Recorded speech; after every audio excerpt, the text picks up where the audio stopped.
2 दिवसीय G20 शिखर सम्मेलन संपन्न। प्रधानमंत्री ने अगली बैठक की अध्यक्षता ब्राजील को सौंपी।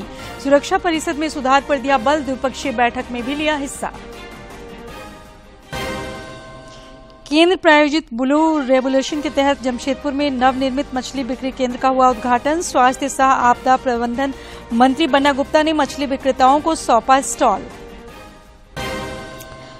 गढ़वा में अंतर जिला फुटबॉल प्रतियोगिता का हुआ आगाज। 18 सितंबर को खेला जाएगा खिताबी मुकाबला।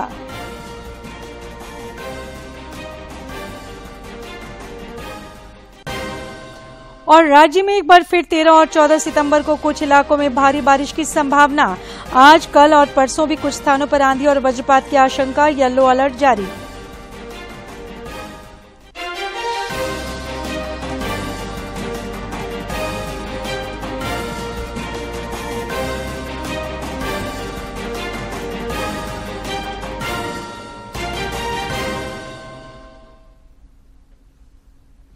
नमस्कार, खबरें झारखंड के साथ मैं हूं सरोज झा। खबरें झारखंड में आपका स्वागत है और अब समाचार विस्तार से। नई दिल्ली में आयोजित 2 दिवसीय 18वीं G20 शिखर सम्मेलन आज सफलतापूर्वक संपन्न हो गया। प्रधानमंत्री नरेंद्र मोदी ने अपने अध्यक्षीय संबोधन में संयुक्त राष्ट्र सुरक्षा परिषद में सुधार समेत कई सुझाव दिए। उन्होंने नवंबर के अंत में G20 का वर्चुअल सत्र रखने का प्रस्ताव दिया। इसके साथ ही उन्होंने G20 समिट के समापन की घोषणा की।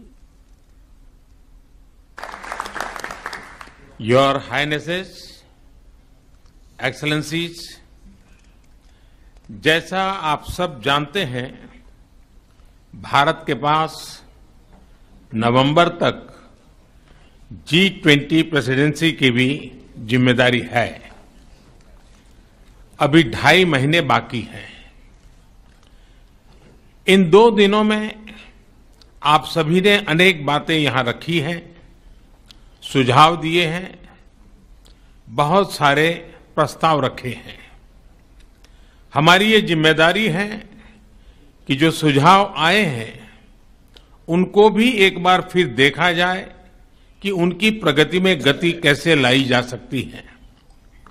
मेरा प्रस्ताव है कि हम नवंबर के अंत में G20 का एक वर्चुअल सेशन और रखें। उस सेशन में हम इस समिट के दौरान तय विषयों की समीक्षा कर सकते हैं। इन सब की डिटेल्स हमारी टीम आप सभी के साथ शेयर करेगी। मैं उम्मीद करता हूं कि आप सब इससे जुड़ेंगे। योर हाइनेसेस, एक्सेलेंसीज, इसी के साथ मैं G20 समिट के समापन की घोषणा करता हूं। One earth, one family, one future का रोड मैप सुखद हो। स्वस्ति अस्तु विश्वस्य, यानी संपूर्ण विश्व में आशा और शांति का संचार हो। 140 करोड़ भारतीयों की इसी मंगल कामना के साथ आप सभी का बहुत बहुत धन्यवाद। समिट के आखिरी दिन प्रधानमंत्री ने ब्राजील को अगली बैठक की अध्यक्षता सौंपी। मैं ब्राजील के राष्ट्रपति और मेरे मित्र the President लूला डी सिल्वा को and हार्दिक शुभकामनाएं देता हूं De Silva, और मैं उनको and now I प्रेसिडेंसी का गेवल सौंपता हूं।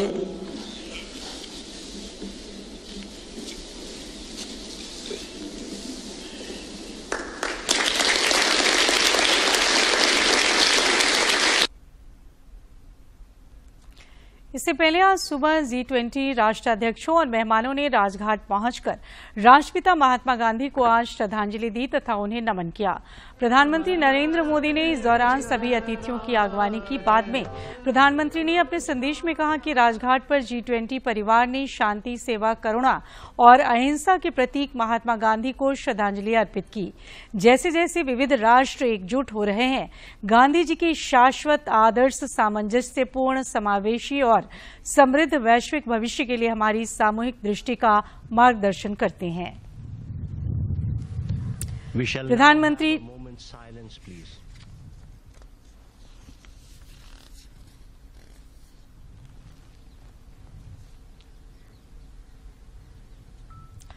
प्रधानमंत्री नरेंद्र मोदी ने आज फ्रांस के राष्ट्रपति समेत कई अन्य राष्ट्राध्यक्षों के साथ द्विपक्षीय वार्ता भी की और संबंधों को प्रगाढ़ बनाने पर बल दिया।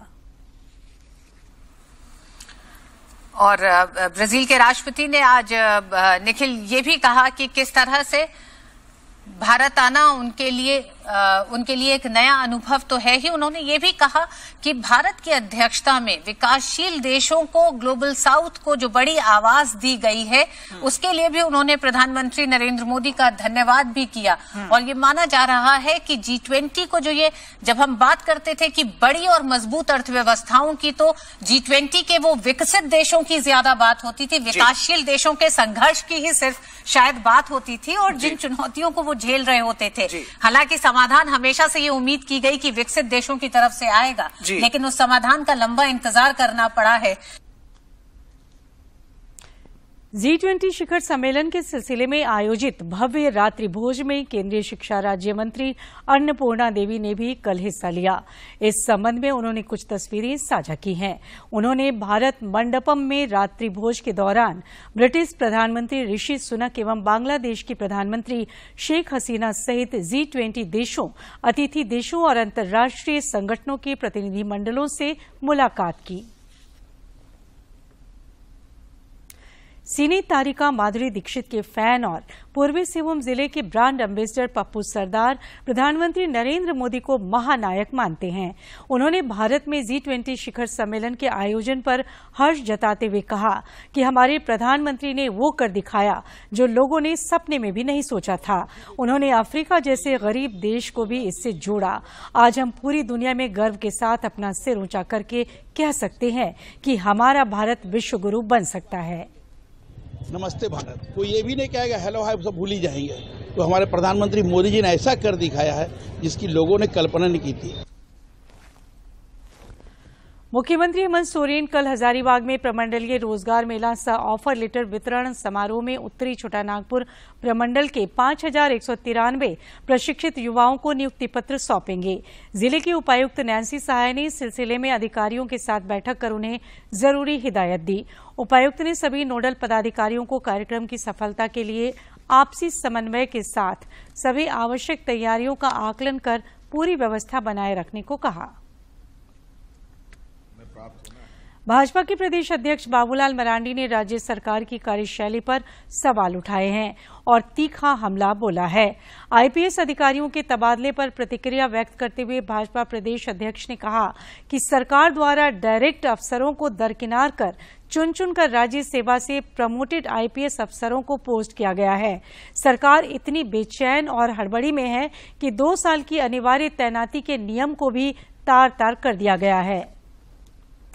भाजपा अध्यक्ष बाबूलाल मरांडी ने आज प्रदेश कार्यालय के सभी विभागीय कर्मचारियों के साथ परिचयात्मक बैठक में हिस्सा लिया। इस अवसर पर प्रदेश संगठन मंत्री कर्मवीर सिंह एवं महामंत्री बालमुकुंद सहाय भी उपस्थित रहे। स्वास्थ्य सह आपदा प्रबंधन मंत्री बन्ना गुप्ता ने केंद्र प्रायोजित ब्लू रिवॉल्यूशन के तहत आज जमशेदपुर में नवनिर्मित मछली बिक्री केंद्र का उद्घाटन किया। स्वास्थ्य मंत्री बन्ना गुप्ता ने आज जमशेदपुर के धातकीडीह खुदरा मछली बाजार में केंद्र प्रायोजित ब्लू रिवॉल्यूशन योजना अंतर्गत नवनिर्मित मछली बिक्री केंद्र का फीता काटकर शुभारंभ किया।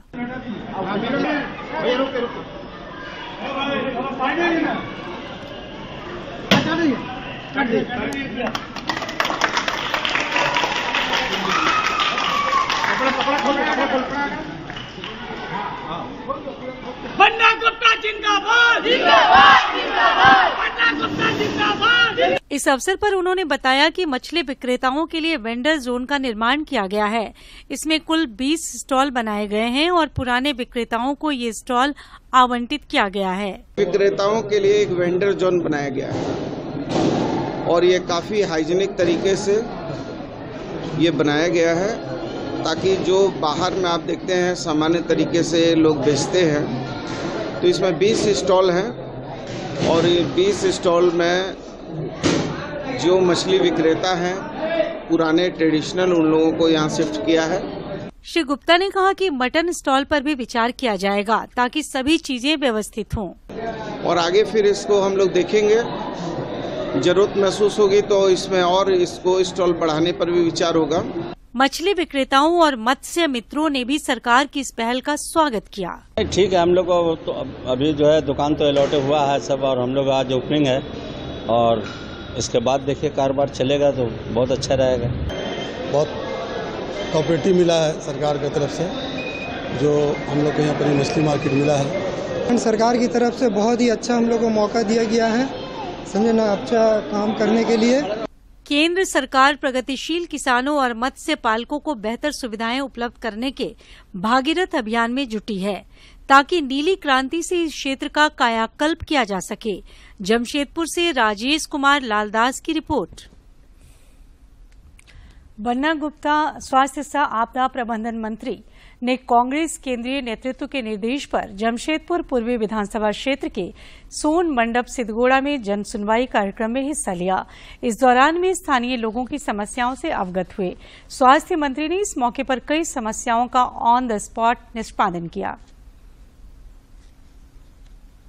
बिहार की पूर्व मुख्यमंत्री राबड़ी देवी के साथ आज राजद के राष्ट्रीय अध्यक्ष लालू प्रसाद देवघर पहुंचे। श्री प्रसाद का हवाई अड्डे के बाहर मंत्री सत्यानंद भोक्ता, बादल पत्रलेख और पूर्व मंत्री जयप्रकाश नारायण यादव समेत पार्टी समर्थकों ने जोरदार स्वागत किया। वे कल बाबा वैद्यनाथ की पूजा करेंगे, जिसके बाद दोपहर में देवघर एयरपोर्ट से प्रस्थान कर जाएंगे।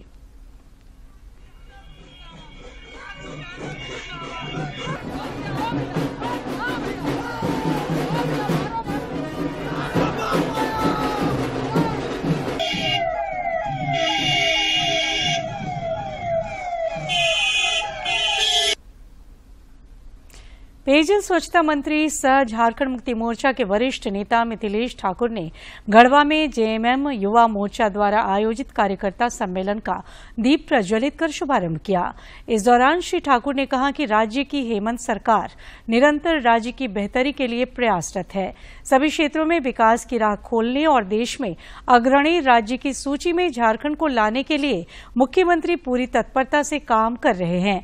उन्होंने युवाओं का आह्वान किया कि वे जनहित की सभी योजनाओं के बारे में लोगों को जागरूक करें।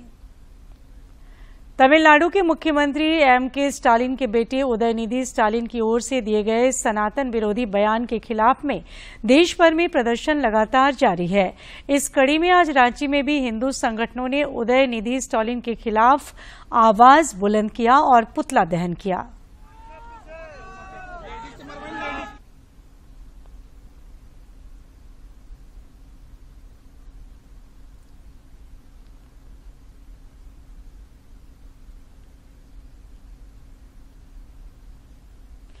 रांची के वरीय पुलिस अधीक्षक चंदन कुमार सिन्हा ने आज रांची जिले के अंतर्गत आने वाले थाना प्रभारियों के साथ बैठक की। इस दौरान कई मुद्दों पर चर्चा हुई। बाद में पत्रकारों से बातचीत में वरीय पुलिस अधीक्षक चंदन कुमार सिन्हा ने कहा कि अपराध पर नकेल और अपराधियों को कड़ी सजा दिलाने में पुलिस किसी तरह की कोताही नहीं बरतेगी।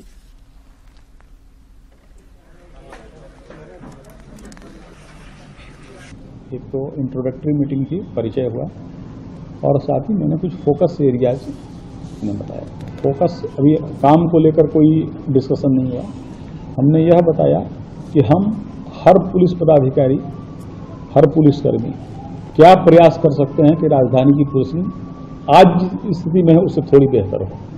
एब्सोल्यूट्स में बात नहीं करते हैं हम कोई कि भाई कि हमने ये मिरेकल कर दिया, नहीं। हम अभी जो अवेलेबल रिसोर्सेस है उसमें पुलिस कितना आगे अच्छा बेहतर कर सकती है, उस पर हमने डिस्कशन किया, कुछ डायरेक्शन दिया, कुछ उनसे सजेशन लिया।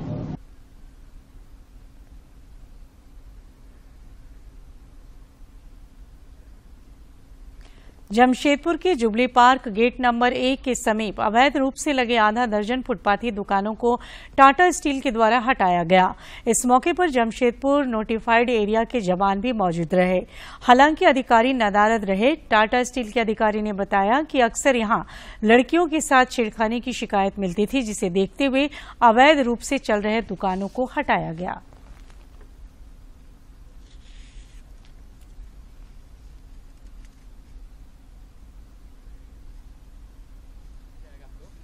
ग्रेजुएट कॉलेज है, बगल में रात में यहाँ अड्डाबाजी होता है, जिसके चलते इसको हटाया जा रहा है। कॉलेज रात में नहीं चलता, दिन में चलता है। नहीं ठीक है, शाम में यहाँ अड्डाबाजी हो रहा है आजकल यहाँ पर, जिसके चलते इसको हटाया जा रहा है।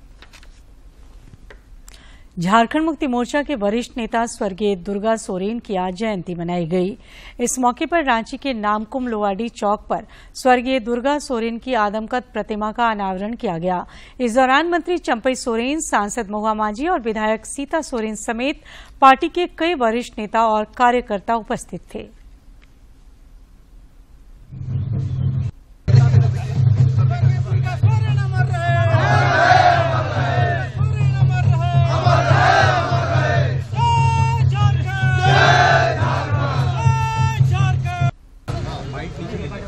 दीपक इधर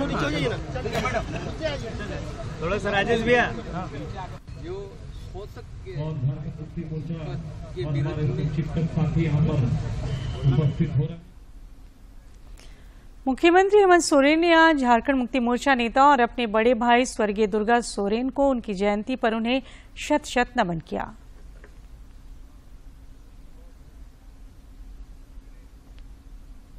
बोकारो इस्पात संयंत्र के आवासीय कॉलोनी सेक्टर 12 में आज तड़के एक 3 मंजिला बिल्डिंग की सीढ़ी गिर गई।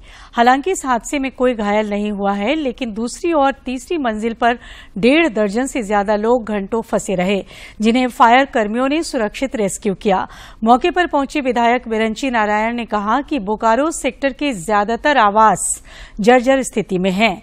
कभी भी कोई बड़ा हादसा से इनकार नहीं किया जा सकता। विधायक ने कहा कि उन्होंने खुद कई बार इसकी शिकायत इस्पात प्रबंधन से की है, लेकिन उस पर ध्यान नहीं दिया गया। उन्होंने कहा कि इसकी जानकारी वे सेल अध्यक्ष को देंगे और सकारात्मक कदम उठाने की मांग करेंगे। मैंने हर मीटिंग में, जब आज सेल के चेयरमैन है अमरेंदु प्रकाश जी, वो डायरेक्टर इंचार्ज थे, मैंने हर मीटिंग में उनको कहा कि पूरे सेक्टर एरिया के क्वार्टर्स की हालत बहुत खराब है और विशेष करके सेक्टर 12 जो हाईवे के बगल में है उसकी मरम्मत अति आवश्यक है। गढ़वा जिला के रामासाहो स्टेडियम में आज से झारखंड राज्य अंतर जिला फुटबॉल प्रतियोगिता का शुभारंभ हो गया। झारखंड फुटबॉल के अध्यक्ष सह मंत्री मिथिलेश कुमार ठाकुर और उपायुक्त शेखर जमुआर ने इस प्रतियोगिता का शुभारंभ दीप प्रज्वलित कर किया। प्रतियोगिता में झारखंड के सभी जिलों के फुटबॉल टीम भाग ले रही है। ये प्रतियोगिता गढ़वा जिले के विभिन्न प्रखंडों में खेला जाना है। इसका समापन 18 सितंबर को होगा। अच्छा पास बढ़ा दिया है वहां पर मनोज कुमार के लिए। मैच में आपको मुक्ति खानी पड़े, मनोबल ऊंचा होना चाहिए जरूर, लेकिन आप एक नियम पालन करते हुए, एक अनुशासन में रहते हुए और आगे की ओर बढ़े। राज्य में पिछले 24 घंटे के दौरान मानसून कमजोर रहा। इस अवधि में रामगढ़ में सर्वाधिक लगभग 55 मिलीमीटर वर्षापात हुआ। मौसम विज्ञान केंद्र रांची के वैज्ञानिकों ने एक बार फिर 13 और 14 सितंबर को राज्य के कुछ इलाकों में भारी बारिश की संभावना जताई है। 13 सितंबर को दक्षिणी और मध्य झारखंड में भारी वर्षापात की चेतावनी जारी की गई है। वहीं 14 सितंबर को राज्य के दक्षिण पश्चिमी और उससे सटे मध्य भागों में भी भारी बारिश के आसार हैं। वैसे आज, कल और परसों भी कुछ स्थानों पर आंधी और वज्रपात की आशंका जताई गई है, जिसके लिए येलो अलर्ट जारी किया गया है।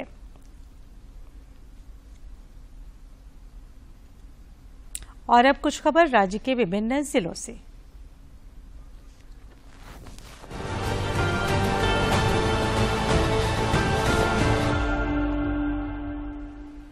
मेरी माटी मेरा देश अभियान के तहत रांची में व्यापक अभियान चल रहा है। इस अभियान में लोग बड़े उत्साह के साथ मिट्टी अमृत कलश में एकत्र कर रहे हैं। आज 15 मंडल भाजपा अध्यक्ष सुबेश पांडे के नेतृत्व में स्वर्ण जयंती नगर मधुका में मिट्टी संग्रह कार्यक्रम आयोजित हुआ, जिसमें रांची सांसद संजय सेठ भी शामिल हुए।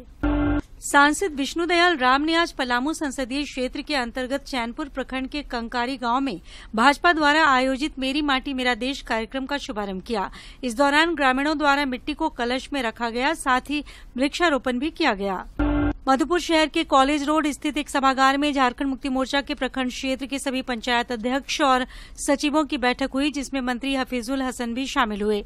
इस दौरान उन्होंने पार्टी कार्यकर्ताओं को संगठन मजबूती और विस्तार का मंत्र दिया।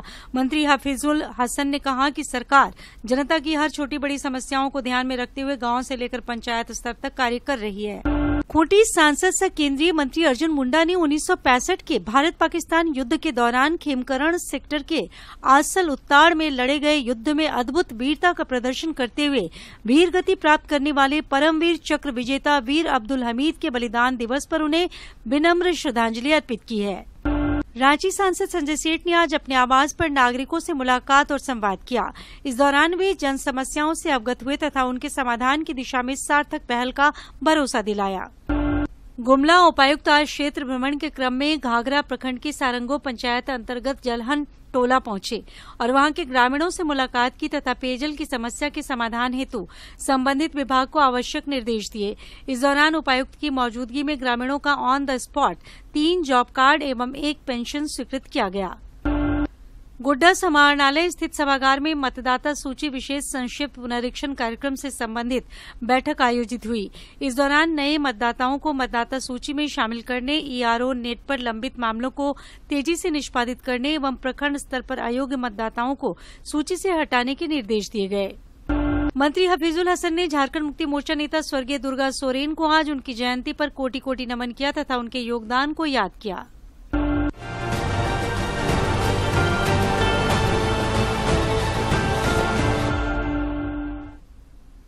और अब डालते हैं आज के इतिहास पर एक नजर।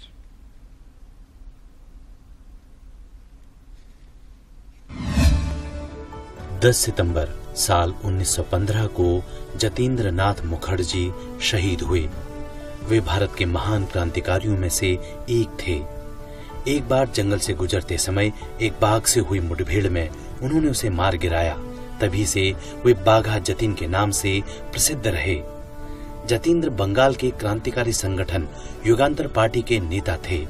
उन्होंने अपनी सरकारी नौकरी छोड़कर आजादी की लड़ाई का रास्ता चुना। वर्ष 1908 में सिलीगुड़ी रेलवे स्टेशन पर 3 अंग्रेज अधिकारियों की अकेले पिटाई करने के बाद ब्रिटिश अधिकारियों में इनका खौफ बढ़ गया था। 9 सितंबर साल 1915 को बंगाल के बालासोर में जतीन और उनके साथी क्रांतिकारियों की अंग्रेजों से मुठभेड़ हुई, जिसमें क्रांतिकारी चित्तप्रिय राय शहीद हो गए और मनोरंजन सेन गुप्ता और निरेन नाम के 2 क्रांतिकारियों को पुलिस ने पकड़ लिया। गोलियों से छलनी बाघा जतीन ने दूसरे दिन 10 सितंबर को अस्पताल में दम तोड़ा था। 10 सितंबर साल 1887 को गोविंद बल्लभ पंत का जन्म स्वतंत्रता पूर्व आज के उत्तराखंड के अल्मोड़ा में हुआ। उन्होंने इलाहाबाद विश्वविद्यालय में शिक्षा ग्रहण की और बाद में वकील के रूप में काम किया। अपनी इस भूमिका में पंत जी ने साल 1925 में हुए काकोरी ट्रेन एक्शन के क्रांतिकारियों राम प्रसाद बिस्मिल, अशफाक उल्लाह खां और अन्य क्रांतिकारियों को डिफेंड किया था। 1940 के सत्याग्रह आंदोलन और 1942 में भारत छोड़ो आंदोलन के दौरान पंत जी को गिरफ्तार कर जेल भेजा गया। आजादी के बाद 1955 से 1961 तक उन्होंने केंद्रीय गृह मंत्री के रूप में कार्य किया। पंत जी को आधुनिक भारत के वास्तुकारों के रूप में याद किया जाता है। साल 1957 में उन्हें भारत रत्न से नवाजा गया।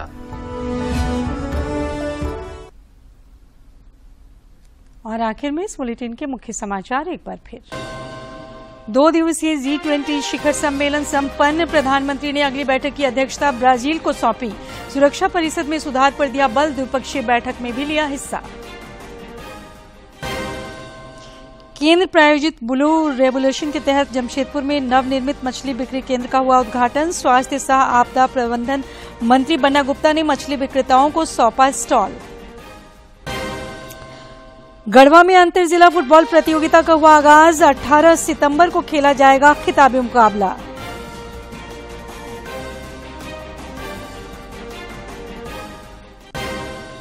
और राज्य में एक बार फिर 13 और 14 सितंबर को कुछ इलाकों में भारी बारिश की संभावना। आज, कल और परसों भी कुछ स्थानों पर आंधी और वज्रपात की आशंका। येलो अलर्ट जारी।